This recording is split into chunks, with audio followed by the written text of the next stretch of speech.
You're listening to Parasearch Radio, news, views and reviews from the world of the paranormal from across the UK and beyond. Find us on Facebook, Twitter and the World Wide Web. The views and opinions expressed by presenters and guests are their own and do not necessarily reflect the official policy or position of Parasearch Radio or their affiliates and sponsors. Listener discretion is advised. Good evening. Welcome to the Haunted Connection show here on Parasearch Radio. It's myself, Neil and Jane as normal. Hi, Jane. Hi. How are you? I'm really good, actually. I've just done my hours meditation with a lovely group. We've had a lovely evening. And I've done lots of shopping as well, Christmas shopping. And I can't believe how far forward I am for this year. I'm normally scrabbling around at last minute, so it's great. Well, I wouldn't mind the meditation bit, but that's for Christmas shopping. That Christmas shopping is... Well, I went mad on the Black Friday sales, so I've got a lot of it already in the Black Friday sales. So. No, I hate shopping at normal times, let alone Christmas shopping. I say that's what I got married for. I say that because I know Julie won't be listening. Anyway, our guest tonight is Sadie Forth. Hello. How are you? Sadie. Hello, I'm not too bad, thank you. How are you? We're okay. We're just about coping. Yeah. So, okay, tell the listeners a little bit about yourself, Sadie, because we know you quite well, because you've been up to the centre quite a few times now, so you're a good friend of ours now. Thank Perhaps you. some of the listeners don't know who you are, so tell everybody a little bit about yourself. Okay, where shall I start? Okay, from the beginning. We could be here all night if I start from the beginning. Basically, I'm a paranormal investigator. I started this journey actually going out and investigating the paranormal back in the start of 2013 after having lots of different things happen in my home over the years. But the thing that really started me actually doing it for myself and getting out there as an investigator and learning all about it was after I saw this black figure in my own home at the end of my bed over a period of about 2 to 3 weeks. And he appeared 3 times. And at the time I thought I was going crazy until the last time he appeared and my partner saw him as well. And it just absolutely terrified me at the time. It terrified my partner.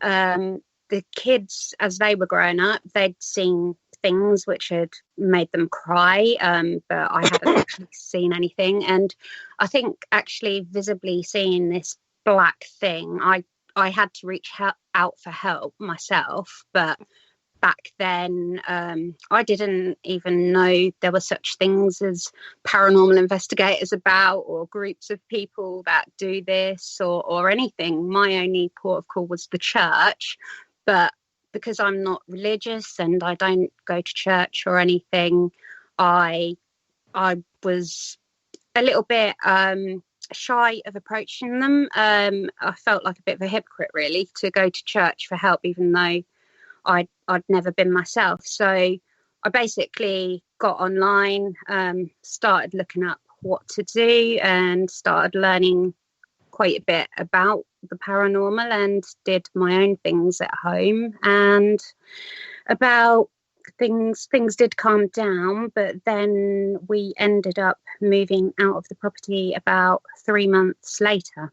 Away from it, and I have never seen that thing to this day.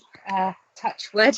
I don't ever want to see that thing again, but that is what actually started my journey out getting into it, because I thought, well, I needed help desperately at that time.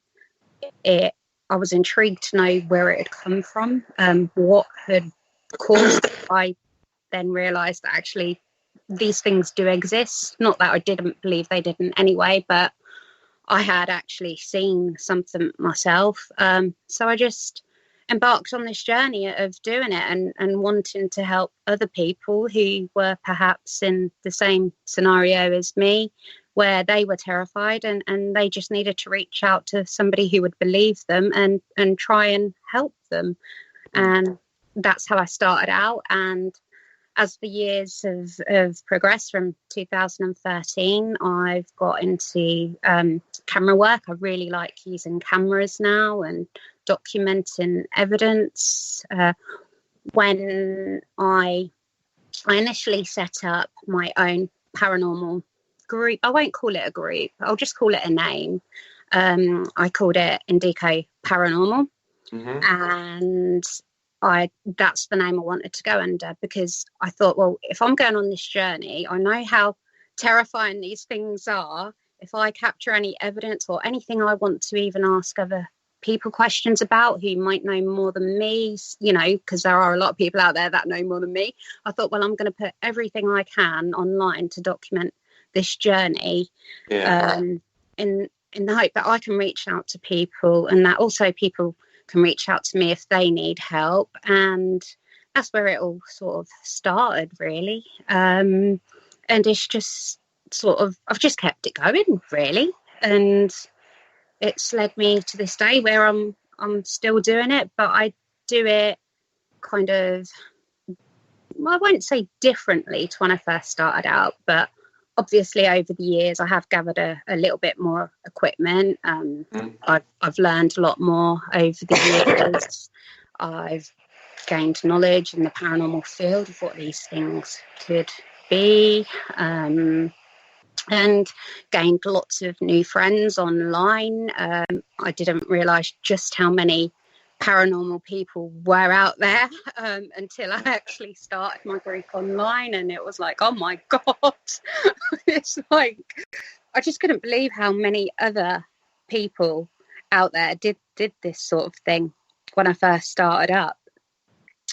Within the first year I made some really good friends in America, and they asked me to help out in their American group as an admin, which I was really thrilled about. And I've built up a lot of friends and followers in America as well. And it's just led to, you know, from one thing to the other, really, with just gaining, I guess you could say, a lot of popularity in a nice way, I hope. Obviously, there's always going to be people out there that don't like me, or, you know, don't like the way I look or the way I talk or the way I do things. That's just inevitable. But I do have quite a large support network around me as well, and I really enjoy what I do, and I'm glad I did it, basically. So that's the basics, if you like. Okay. I must admit, your first experience, that black figure at the bottom of your bed, that is probably my biggest fear. Really? Yeah. If I woke up and something was standing at the bottom of my bed, I think I'd poo myself. Yeah. I'd scream like a baby. Yeah. And tell Julie to go and sort it out. And the things I do, the things we do up here, you think I'd be okay with it, but that terrifies me. The thought of things standing at the bottom of your bed. Yeah, I think when it's at the end of your bed, that you are, and you're in bed, you feel very vulnerable, don't you? Yeah, because when you wake up, you're really awake, are you? No, it's like, that's what I couldn't understand. What the first time I ever saw it, I literally screamed out loud. I was terrified, but because my partner hadn't seen it, and I literally just woke him up with a shake sort of thing with my screaming, he hadn't seen it. I was the only one who saw it, so I thought, I've got to be having a nightmare, surely. You know, I know what, I could see it clearly, what I see, but I thought, it's got to be an hallucination, a nightmare, something like that. And then the second time I saw it, it was closer to me at the end of my bed, sort of more hovering over the top of me. I screamed again. Again, that time my partner didn't see it. I turned on my bedside lamp and it just completely disappeared.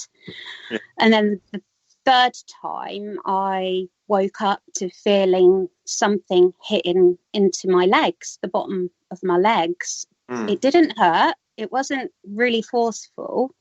But I woke up to this thing, and when I looked, I could see this thing actually hitting into my legs, and I screamed really, really loud, and that woke my partner up. But he actually jumped forward and he started lashing out at this thing. And we both thought an intruder was in the home, and I switched on the lamp, and it was as though somebody had a hoover underneath our bed and had switched it on, and it was like it just went straight under bed, like it'd just been sucked into a hoover.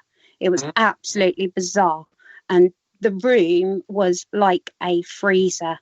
It was literally ice cold to the bone. And when we were talking, you could see our breath really clearly.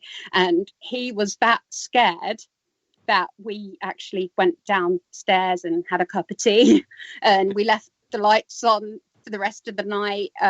It was really, really terrifying. And I've always pretty much, well, I don't so much now, but for a long, long time, I would always leave my bedside light on, because I believe that that's what would make it disappear. So I'd always leave my lamp on in case it would appear again, because I didn't want to see it again.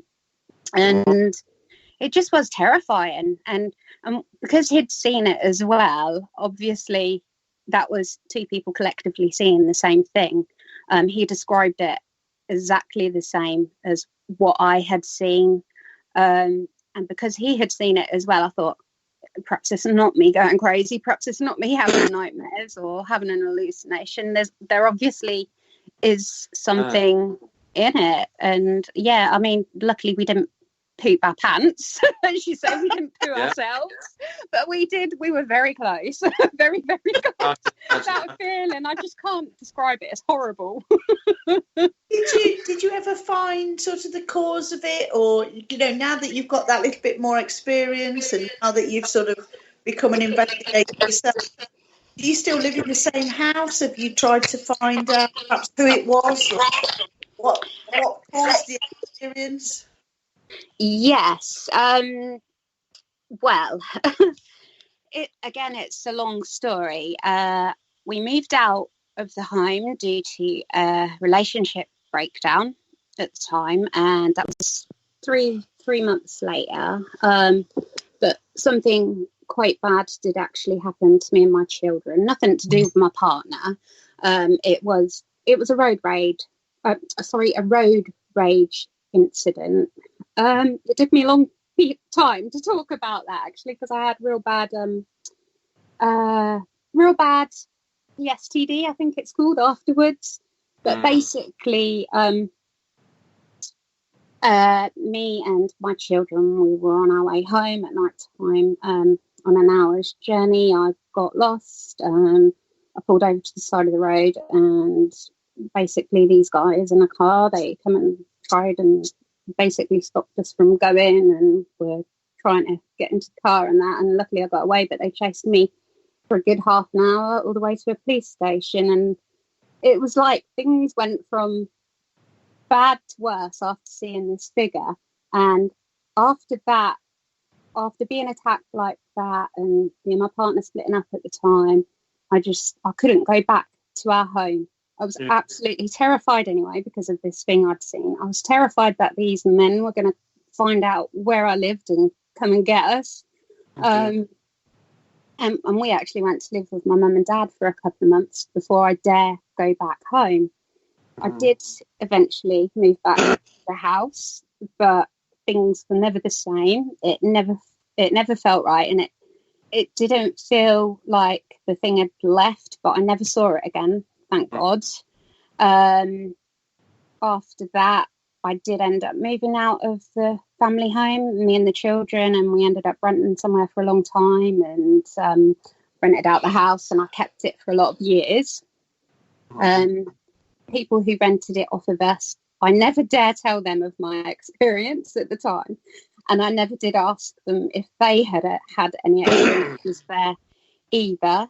So I don't know if they ever experienced the same sort of thing. But eventually we did get rid of the house, and I don't actually live far away from it now, actually. I'm only a couple of doors down, would you believe? But the strange thing about it is, when all those years back, when me and my first husband first bought a house with our young children at the time, very young, the family who lived in the home before us had 3 children, and they got divorced and ended up having to sell the home due to the marital breakdown and divorce.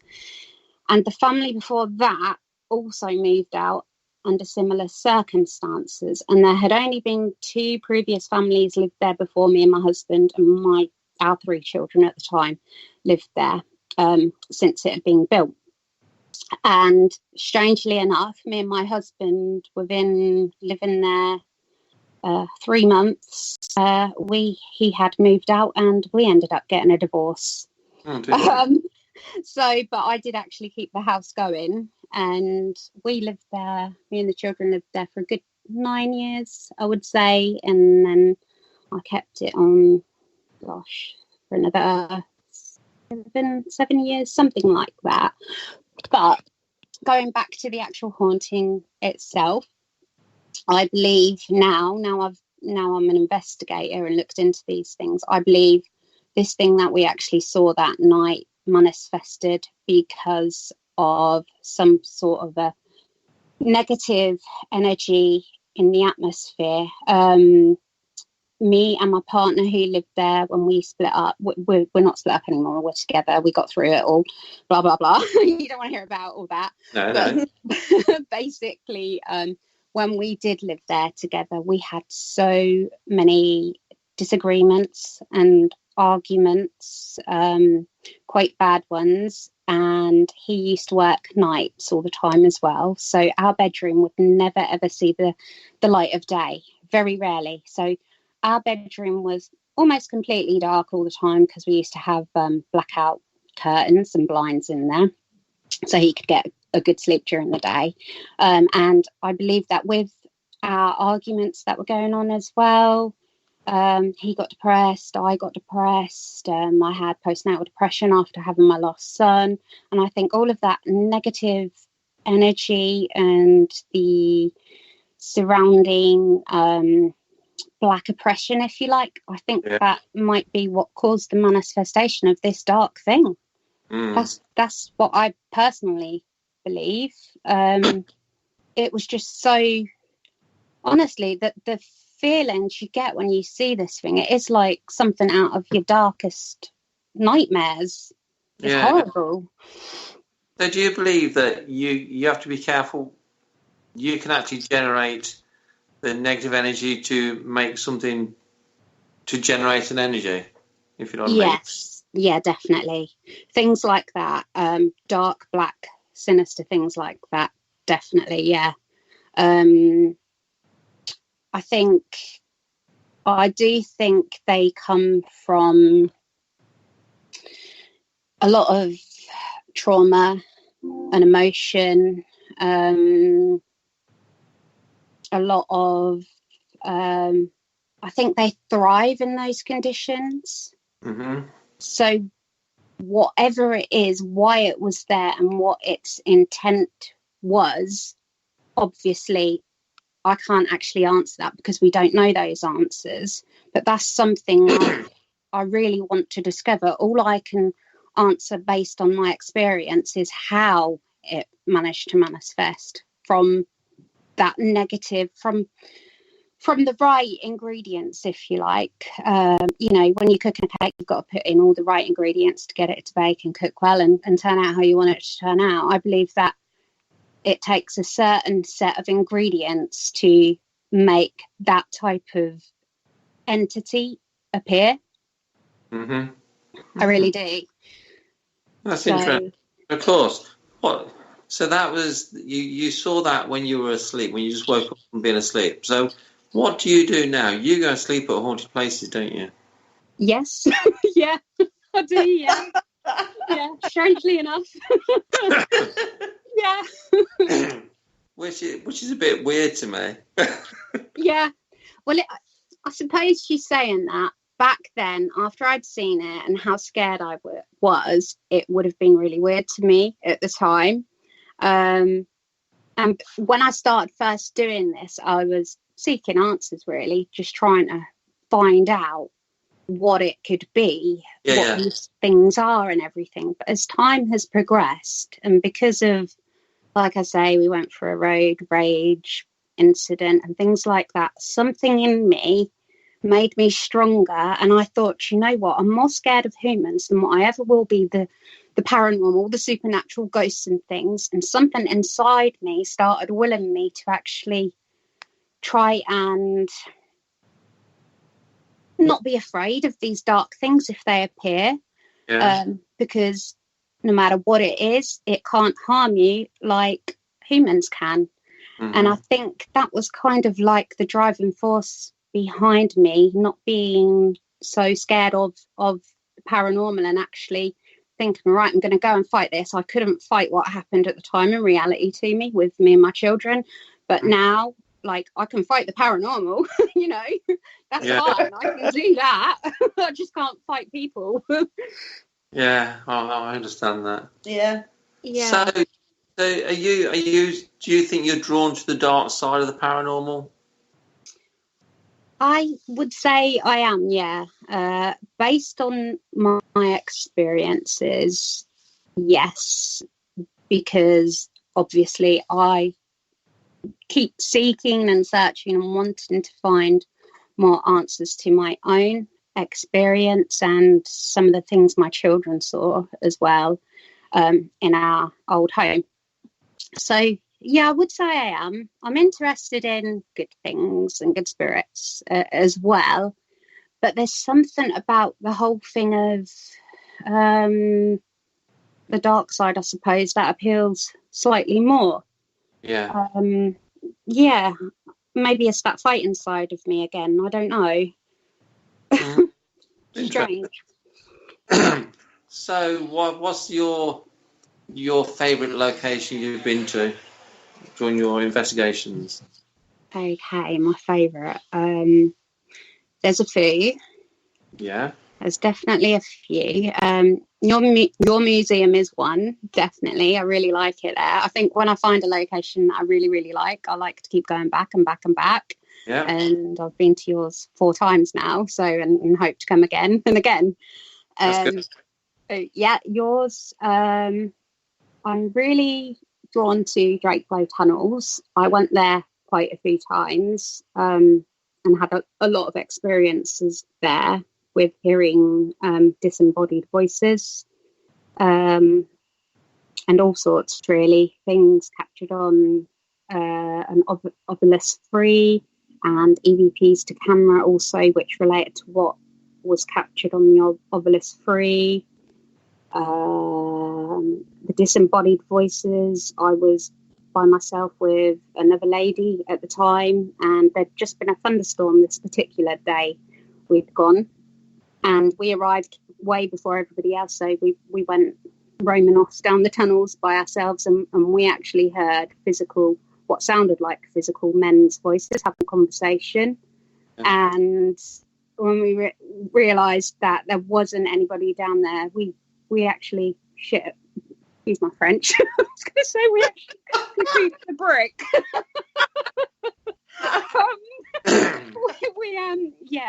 We ended up pretty much running all the way back to the base room when we realised that it wasn't, any humans there. We were scared that there were going to be men in there that had broken into the tunnel, but there weren't. But the thing that made us really run after we'd heard these voices was when we heard footsteps coming along the corridor, really clear footsteps, and there was nothing to see with the torch. So, that's one of my favourites as well. Another favourite would be... I've only been there once, but it was Sharnbrook Mill Theatre in Bedford or near Bedford. It's just on the outskirts of Bedford, I believe. But Sharnbrook Mill Theatre, I can't say too much actually happened on a paranormal level on the night. Nothing like what has happened at your museum or at Drakelow Tunnels. Mm-hmm. However, the location itself, there's just something about it that I really, really like. It's just a really nice picturesque location, and it's got a constant flow of water running underneath it, and you can hear it all the time, but it sounds like there's a constant stream of people talking as well. So it's a little bit strange when you spend a full night there sleeping there and you've got this constant whir of water underneath you. You know, it's running underneath like where we were sleeping anyway, and you can almost hear like the faint conversation of people talking. It's bizarre, but it's a beautiful building, beautiful location. Yeah. So is that open to the paranormal teams then? Because to be honest, I've never heard that one. No, I don't believe it is. They're very. It is actually a working theatre. Yeah. So they do actually put productions on there. I think if serious investigators who want to go there and investigate the paranormal, I think they're open to letting them in, as they were myself and colleague at the time. But actual teams, or say companies who want to go there and hold events, that's what they're not happy to do. So it's hard to know who to contact as well. It's one of those by word of mouth sort of thing. Who to contact. So you're lucky to get in there then, really? Yeah, ever so. Yeah, definitely. I had to go and have a meeting and everything beforehand. It weren't just a case of picking up the phone and, you know, deciding a date and paying and stuff like that. I did actually have to go and visit during the daytime and meet everybody and yeah, kind of like an interview for a job, really. So yeah, but yeah, it's great. I really, really liked it there. So that's a working theatre? It is, yeah. I like theatres. Just something about theatres. I keep trying to get, because we've got a local theatre in Inkley called Concordia. Yeah. I keep trying. They don't let any teams in because one of my cousins is actually on the committee there, but the rest of the old biddies. It's getting approval from the old biddies. I hope they're none of them listening. It's getting the approval for anything like this from the old biddies on the committee. It's hard work, so I keep trying anyway. But we went to the theatre in the Murray Theatre in Kenilworth a few years ago now, and it's a lovely theatre. There's just something about the theatres that just stir up paranormal to me. Yeah. I think for me it's the old feeling of the building and the seating arrangements and the red velvet seats and the way the layout of the seats are and the stage area, and you know, you've got all the old fitting rooms at the back where they get ready, and I don't know, it's that old feeling, I think, that they have with it, and the history and the energy as well that it's had over the years. You know, they must have seen thousands and thousands of people throughout their doors. That's right. I'd love to get into Concordia Theatre in Inkley. Yeah, that'd be because cracking. The Concordia Theatre in Inkley used to be an old factory, and there were deaths there. Yeah. And my youngest son's an actor there, so he says there's some strange feelings in some parts of the backstage bit area. So. Has he had any experiences? Yeah. Has he really? Yeah. Wow. So one day I'm going to keep working. Yeah, keep trying. So is there any sort of locations you really wouldn't like to go? Wouldn't like to go. No, not really. I'd be open to going anywhere. As long as it don't involve really high heights, then yeah, I think I'd be open to going and stay in anywhere pretty much. So, do you like being on your own, or do you go with a team? Do you have a team? Yeah, either way, really. I'm quite happy to do it either way. I mean, I'm pretty much on my own at the moment. I have had a team in the past. A lot of people who I work with do their own things anyway. A lot of it are people who, you know how you meet people online and everything because you're into the same things and you're just drawn together and you end up then sometimes investigating places together as well. It's like that. But at the moment, I am completely on my own. I haven't got a team. It is just me basically at the moment. And then I get a lot of offers to go out and do things with different people. That's nice. Yeah, it is. It's really nice. I mean, that's what keeps me going really as well, because there's only so much you can do on your own anyway. But yeah, when you get an offers, it's really, really nice. I'm actually doing a private one this Friday night with Gavin. All right, yeah, I know Gavin. Yeah. So I think I'm not quite sure what it's going to involve yet. I believe it's going to be a clearance. Yeah. That's usually what the private ones are with Gavin. So Basin's a psychic medium, so he's able to do the clearance side of things and obviously see and pick up on things that I can't. I use my tools and equipment to help me, and you become a little bit sensitive anyway. The more you do this, you start to recognise the feelings of if there's something around, heckles on your back or that sudden coldness that comes over you and things like that. But yeah, Gavin is a proper psychic medium, so he's able to do the clearances, and it just helps when I can actually prove what he may be saying with equipment as well. Yeah. And obviously get it on camera. I believe cameras are really important with doing this kind of work. Yeah. I know Gavin likes to work on the dark side as well, doesn't he? Yeah, he does. Yeah, definitely. He's not afraid of it at all. He just plunges in at the deep end. He doesn't fear it whatsoever. Which I would say I'm pretty much the same, really. It's like something else takes over. I mean, when we came to your museum, actually, last weekend, there was a young lady there who had quite an experience in the seance room. Yeah. And I've dealt with a similar situation before in the past with another lady doing this, having the same situation where they've kind of gone into a trance and they can't get out of it. And I ended up rushing in there as well. I don't know if I should have done because it wasn't my event, obviously, or anything, but I just felt like I had to be there to help out. And I wasn't afraid one little bit. I was afraid for her because she was so traumatized and she actually started screaming. That wasn't very nice, but it was like I wasn't afraid to try and help and stop what was happening.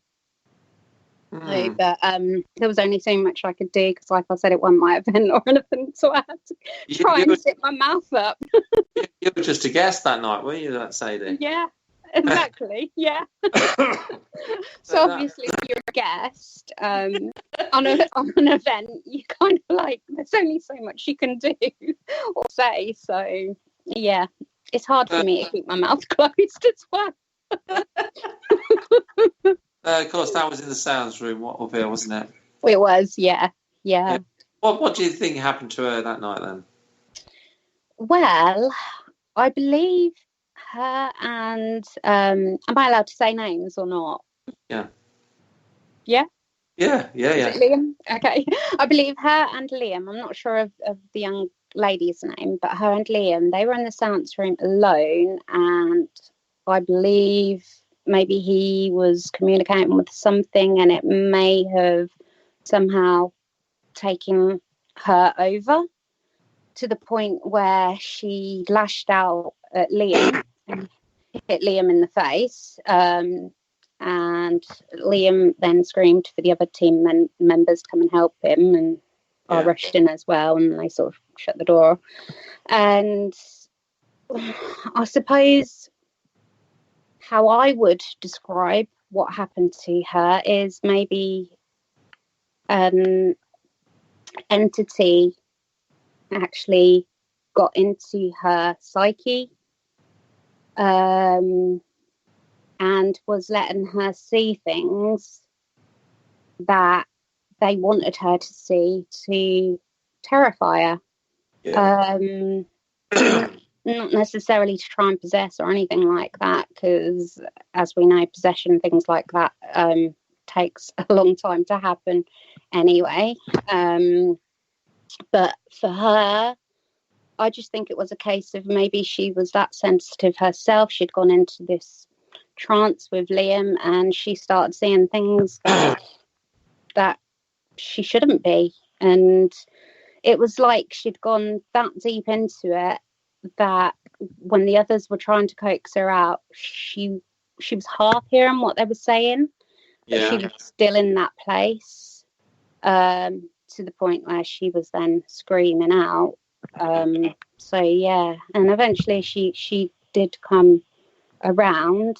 But yeah, I mean, obviously there's a side to you that sometimes thinks, well, is the person putting it on? Are they overreacting? Are they dramatizing it, or something like that? But I always like to believe in people. Yeah. I think when you witness somebody in such a state of stress like that, you instinctively believe them. There's no quibble in your mind at the time, like, is she putting this on or whatever? You think, God, let's help this girl out and get her out of it, and and then we'll deal with the rest of it afterwards. And then what I think afterwards is up to me, but at the time it's like, yeah. So it's interesting. Very interesting, definitely. Do you think that some people are just like an easy target to negative spirits? Yes, I do. Yeah. Because I find some people, just no matter where they go, if there's something negative, it will sort of latch onto them. Yeah. Yes. Yeah. Yeah. I do believe that, actually. Definitely. Yeah. Certainly bad things, anyway. Yeah. Yeah. I think they look for that weakness in people, that vulnerability, and that's when they attack. Maybe that's why some people, like you say, have that same experience, or something attacks them rather than other people, again and again and again, because maybe they haven't got that strength within them to stop it. Yeah, definitely. Let's talk. It's following on from that. I know that night they did protection. Yes, they did. Yeah. Your thoughts on this protection? Do you do on yourself? No, no, I don't. Basically, when I used to go out and hire venues myself and have people with me and team and everything like that, we always used to do a form of protection, which was getting in a circle and we'd basically all chant the Lord's Prayer together before and then after, at the end of the night before we went home, and I'd also visualise a bubble around us and ask for protection and everything, just to be on the safe side of things. But myself, going out and doing all of these things, I don't ever do anything like that for protection. I believe the intention, the strength in your mind, the will of yourself is what counts more than anything. I think as a whole, the group who we went with to your museum at the weekend, how they did protection, everything, I think that's a really good thing to do for the public members who came that night, because it then makes them feel safe. It makes them feel like they're looked after and nothing's going to happen. And it gives them that intention to then believe that actually they're going to go home, nothing's going to follow them, and they're going to be absolutely fine. And if worst case scenario, something did happen, they're going to be able to fall back on the team to help them out anyway. So I do believe that is a very good thing for a team like that to do. But myself as a paranormal investigator, I don't bother. Because I feel strong enough in my mind to not let anything affect me that much, whether there'll come a day, where something does, I really don't know. But so far, I've always had my wits about me. Nothing really bad has happened. The only thing I will say is I get completely drained after every investigation. I do.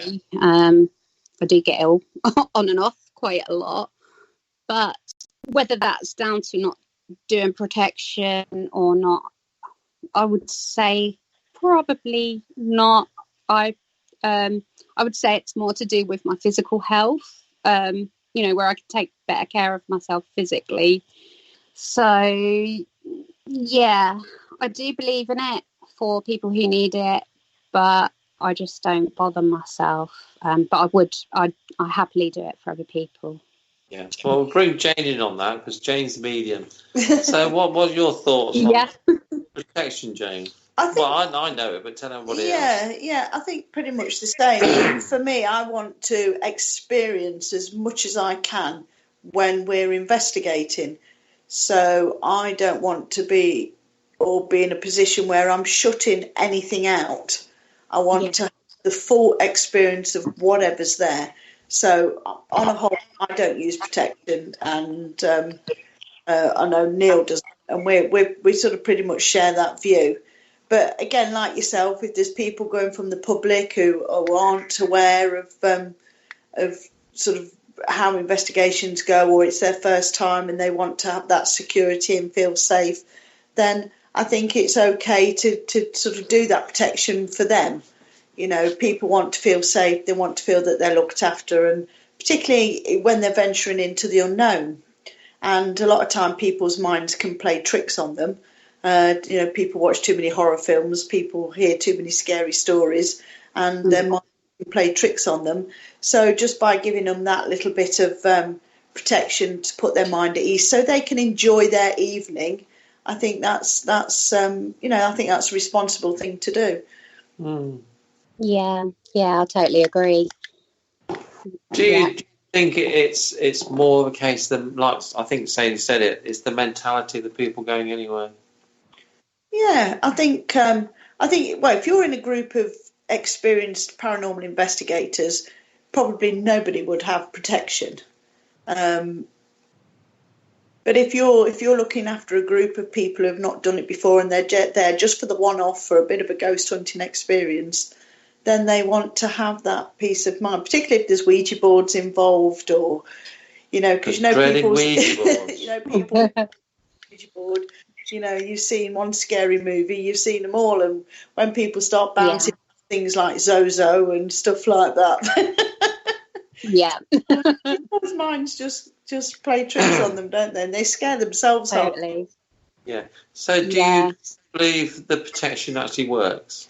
I do believe protection works, because we have seen it ourselves up here when people have gone, when people have done protection too much, and it has sort of, the building has gone very quiet for a short period of time. I do believe that people can do that, and that then reinforces the message that if you do protection, then you're minimising the potential of the activity that you're going to get. Yeah. So it's that same sort of thing, isn't it? But I just want to experience as much as I can. And I just don't want to. I don't want anything to spoil that. So do you more important? I'll ask Sadie this question. Do you think it's more important to be real at the end of, if it's a paying guest night, do you think it's more important to reassure them at the end of the night that nothing's going to follow them? Yeah. You could look at it at both ways. I mean, you could say, it's as important to reassure them at the beginning of the night.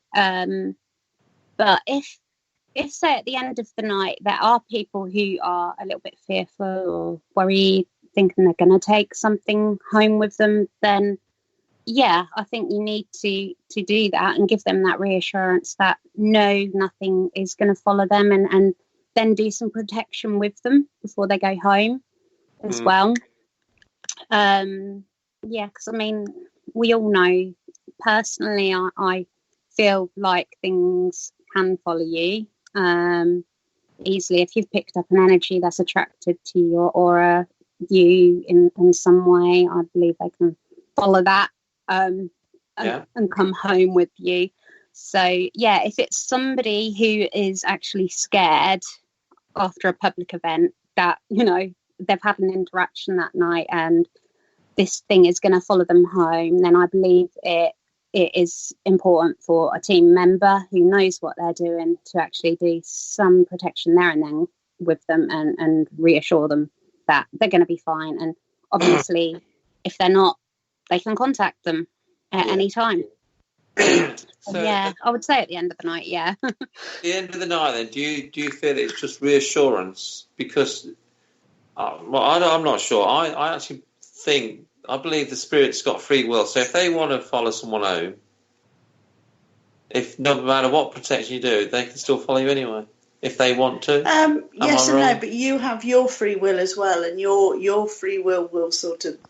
Your free will is for you. So if you don't want them to follow you home and you do something about it... I believe we've got the power.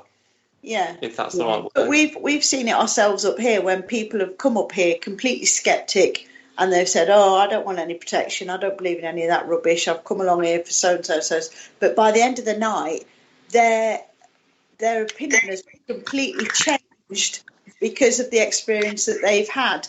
And they've then gone out and said, before I go home, can you just make sure nothing follows me, or can you just give me that protection? Because their mind has been changed while they've been here doing an investigation because of what they've experienced. And I always think that's quite interesting. Yeah. And do you find it's usually a person who was sceptical at the start? Yeah. Well, Kerry's made a few comments. She says about when that girl was sort of taken over in the sounds room, supplying the images to create fear that they feed on.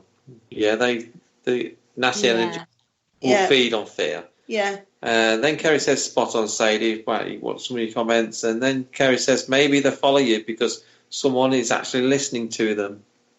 Yeah. Yeah. I think as well, if you are feeling down or you're not particularly happy with life and you are vulnerable, I think a lot of your protection comes naturally with your own positive state of mind. And I think that's what you've said before, isn't it, Sadie?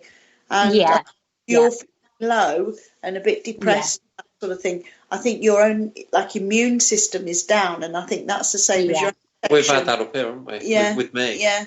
And I do think that gives them a route in to sort of attach themselves in some way, because your own protection, your own positive state of mind isn't as it should be.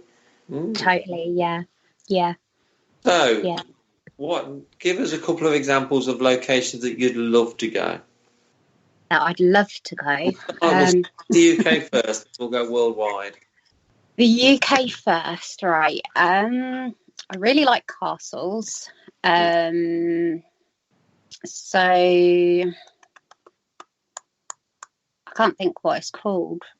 There's a big castle in Wales somewhere, I think, that I'd quite like to go to. I can't think what it's called. Oh my gosh. Oh dear. I would quite like to do Bodmin Jal. Yeah. Yeah, I've been there in the daytime, so to actually investigate at night time would be quite interesting. They're altering that in a minute, aren't they? They're making it into a hotel. Oh, are they? Are they really? That's what I've heard. Don't quote me on it, but I've heard making it into a hotel, so it's going to be difficult to get in. Oh, no. But I have been invited to do a talk down there next year. It was going to be this year, but it got cancelled. So I'm actually going down there next year, hopefully, if the invite stays. Oh. So have you got a nice big suitcase now that I can get inside? If I'm only little, I'll fit in it. Okay, anywhere else in the UK? In the UK, the Tower Bridge of London, oddly enough. I don't know if you can actually investigate the Tower Bridge itself, but I do know somebody who used to work there as a guard, and he had a lot of experiences there. Really? So I think that would be quite interesting.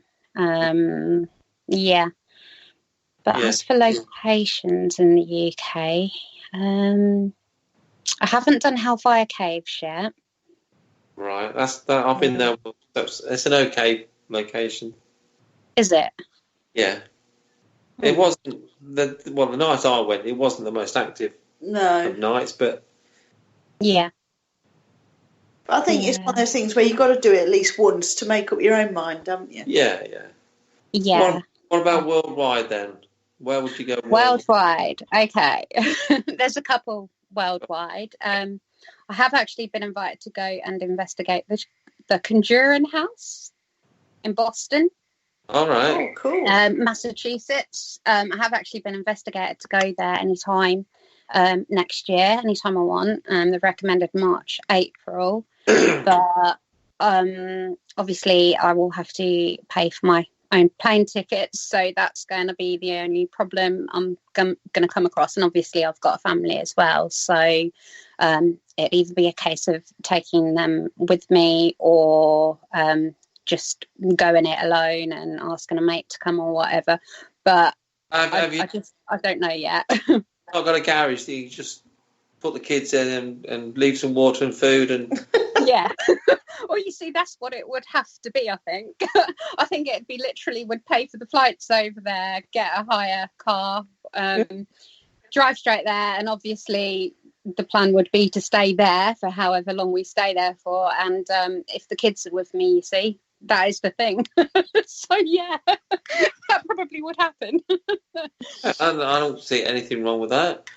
See, I'm lucky. All my kids are grown up. Yeah, mine. Yeah. My youngest is 22. Your youngest is what? He's 22. Really? Yeah. Fly. You don't look old enough now. Bless you. 24. Well, I won't tell you my eldest is. My eldest is probably older than you, Sadie. No, I won't have that. Yeah, my eldest will be 40 next year. Really? Blimey. Yeah. No, I am older, but not by a lot. not too much older, but yeah. Blimey. So anywhere else in the world that you'd like to investigate?